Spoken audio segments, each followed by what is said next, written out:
বঙ্গবন্ধু ডাক না দিলে 1971 হতো না, আমরা এই বাংলাদেশ পেতাম না। আমরা অকৃতজ্ঞ না, আমরা এই বাংলাদেশকে ভালোবাসি, আমরা বঙ্গবন্ধুকে ভালোবাসি। আমি যাব, আমরা যাব, আমরা সবাই যাব ধানমন্ডি 32-এর ওই পোড়া বাড়িতে গিয়েই আমরা শ্রদ্ধা জানাবো। আমরা একসাথে লড়বো, এই ভাঙচুরের খেলা খেলতে দিব না। যে সকল ধরনের আমাদের যে শোক আছে সেটাকে শক্তিতে রূপান্তর করে আপনাদেরকে আহ্বান জানাচ্ছি 15ই আগস্ট এই পোড়া এই ক্ষতবিক্ষত ধানমন্ডি 32 নম্বরে আসুন। এখন আমাদের সামনে শুধুই 15ই আগস্ট ধানমন্ডি 32, আমরা সেখানে যাব, সবাইকে ডাকছি আসুন। বছর ব্যতিক্রম হওয়ার কোনো কারণ, আর আমার কাছে মনে হয় যে সবাই আসবে। বঙ্গবন্ধু তো শুধু বাংলাদেশ আওয়ামী লীগের না, বঙ্গবন্ধু কিন্তু এখন শুধু বাংলাদেশ রাষ্ট্রের না, বঙ্গবন্ধু হচ্ছে বিশ্বের রাষ্ট্রনায়কদের একজন, নেতৃত্বের মহানায়কদের একজন। আমরা আমাদের সেই মহানায়ককে যদি ভেঙে গুড়িয়ে দিতে পারে কিছু মানুষ, যেটা আমি জানি, আমি দেখছি 15 আগস্ট দেখতে পাচ্ছি, মানুষ বঙ্গবন্ধুর কে শ্রদ্ধা জানাতে অবশ্যই আসবে। যেদিন ধানমন্ডি 32 আগুনে পুড়িয়ে দেওয়া হয় সেটা সারা বিশ্ব দেখেছে, আমিও দেখেছি। 1975-এর 15 আগস্টে তাদেরকে নির্মমভাবে হত্যা করা হয়েছে ধানমন্ডি 32-এ। তারপরেও কিন্তু আমরা সেই স্মৃতি ধরে রেখেছিলাম। এই স্মৃতি ধরে রাখাটা হচ্ছে আমার অস্তিত্বের জন্য, আমাদের ভবিষ্যৎ প্রজন্মের জন্য, বাংলাদেশের জন্য। তো সেই ধানমন্ডি 32 যখন পুড়িয়ে দিয়েছে, ভাঙচুর করেছে, তো ভাবার কোনো কারণ নাই যে এই ভাঙচুর করা, এই আগুনে পোড়া এই 32 নম্বরের কোনো শক্তি নেই। এই ছাই ভস্য থেকেই কিন্তু আমরা আবার জেগে উঠবো। আমরা যারা বঙ্গবন্ধুকে ভালোবাসি আমরা অবশ্যই 32 নম্বরে যাব 15 তারিখে, এবং সবাই আসবে। কেউ যদি নাও আসে, এরকম সারা বাংলাদেশে অনেক আপনি কর্মী পাবেন যারা বলবে যে কেউ না আসুক, আমি একাই যাব, বাঁচি মরি একাই যাব। এটা আমাদের সম্মান, অস্তিত্ব, এটা আমাদের স্বাধীনতা, মুক্তিযুদ্ধের চেতনার লড়াই। এখানে আওয়ামী লীগ বিএনপি বলে কিছু নাই, এখানে রাজনীতি বলে কিছু নাই। এখানে একমাত্র রাজনীতি, একমাত্র কথা হচ্ছে বাংলাদেশ, এবং একটা মাত্র কথা হচ্ছে যে বঙ্গবন্ধু। বঙ্গবন্ধু যদি সেই সময় অনশন না করতেন, কতদিন অনশন করেছে এই প্রজন্মের ছেলেরা জানে কিনা আমি জানি না, তাহলে ভাষা আন্দোলন হতো না। বঙ্গবন্ধু ডাক না দিলে 1971 হতো না, আমরা এই বাংলাদেশ পেতাম না। আমরা অকৃতজ্ঞ না, আমরা এই বাংলাদেশকে ভালোবাসি, আমরা বঙ্গবন্ধুকে ভালোবাসি। আমি যাব, আমরা যাব, আমরা সবাই যাব ধানমন্ডি 32-এর ওই পোড়া বাড়িতে গিয়েই আমরা শ্রদ্ধা জানাবো। দ্বিগুণ হব, 3 গুণ হব, 100 গুণ হব।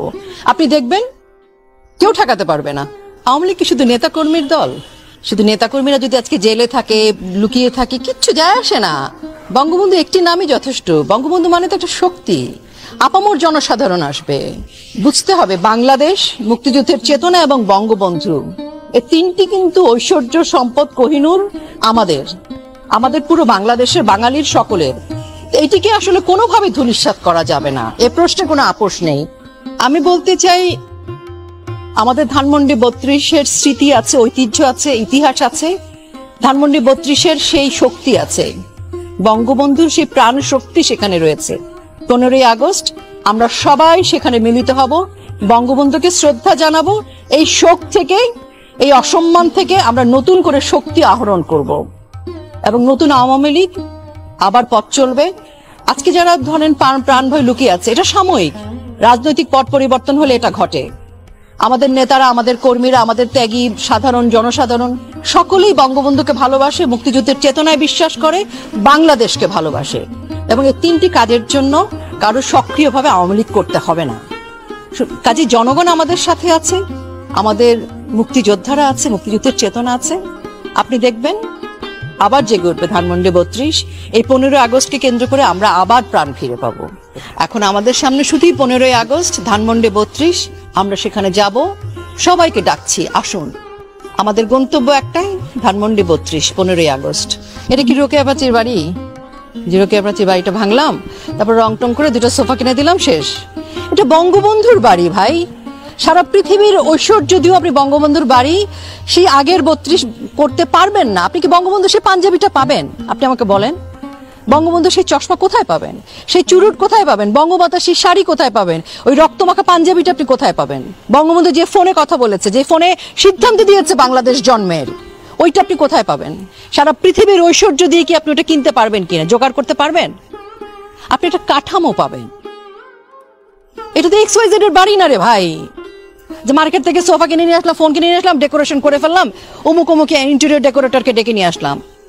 এগুলো হচ্ছে কি জানেন, আপনাকে মেরে আবার মারার পরে আবার জুতা দিয়ে দুটো বাড়ি দেয়া, এগুলো ফাইজলামি ভাই। আমরা খুব মানে এটা আমাদেরকে কষ্ট দিচ্ছে, আমরা মুষড়ে পড়েছি বঙ্গবন্ধুর বাড়ির এই অবস্থা দেখে। আপনি বুঝতে পারছেন বঙ্গবন্ধুর বাড়ি ভাঙা মানে হচ্ছে পুরো বাংলাদেশকে জ্বালিয়ে দেয়া। মুক্তিযুদ্ধের সময় পাকিস্তানি আর্মি পারেনি, আর এই ঠুনকো কিছু টেরোরিস্ট সন্ত্রাসী পয়সা খাওয়াতাও আবার তারাও আমাদের সাথে পারবে না।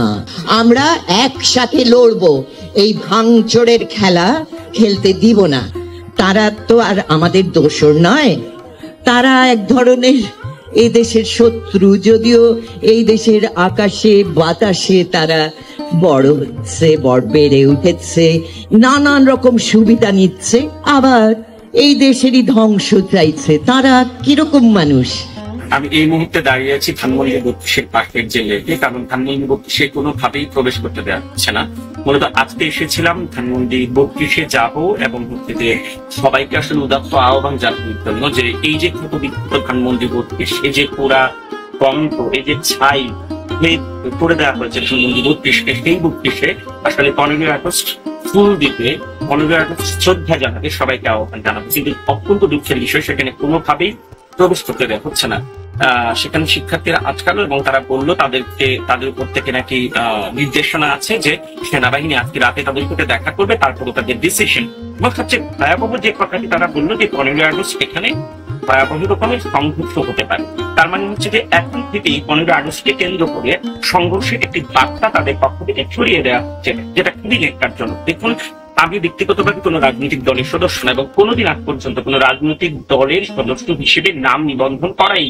তো আমি এসেছিলাম জাতি ধর্ম বর্ণ নির্বিশেষে একজন ব্যক্তি, বঙ্গবন্ধু শেখ মুজিবুর রহমান, যিনি জাতির জনক, যিনি আমাদেরকে স্বাধীনতা এনে দিয়েছেন। কিন্তু সেই বাড়িটিতে ঢুকতে গেলেও বা সেই রূপটিতে ঢুকতে গেলেও আজকে যে ধরনের বাধার সম্মুখীন হতে হচ্ছে, আমি জানি না 15ই আগস্ট কি হবে। তো আমি সবার প্রতি সেটাই আহ্বান জানাবো যে যে কোনো ধরনের বাধে আসুক না কেন, যে সকল ধরনের আমাদের যে শোক আছে সেটাকে শক্তিতে রূপান্তর করে আপনাদেরকে আহ্বান জানাচ্ছি 15ই আগস্ট এই পোড়া এই ক্ষত ধানমন্ডি 32 নম্বরে আসুন। আমরা প্রমাণ করতে চাই আমাদের যে শক্তি, বঙ্গবন্ধুকে যদি সকল ধরনের ভাস্কর্য ভেঙে দেওয়া হয়, বঙ্গবন্ধুর সকল ধরনের কীর্তি যদি মুছে ফেলা হয়, তারপরেও আমাদের যে শক্তি, সেই শক্তি অপরিসীম এবং সেই শক্তির বলেই আমরা বঙ্গবন্ধু এবং বঙ্গবন্ধুর আদর্শকে এই বাংলার মাটিতে বাস্তবায়ন করব।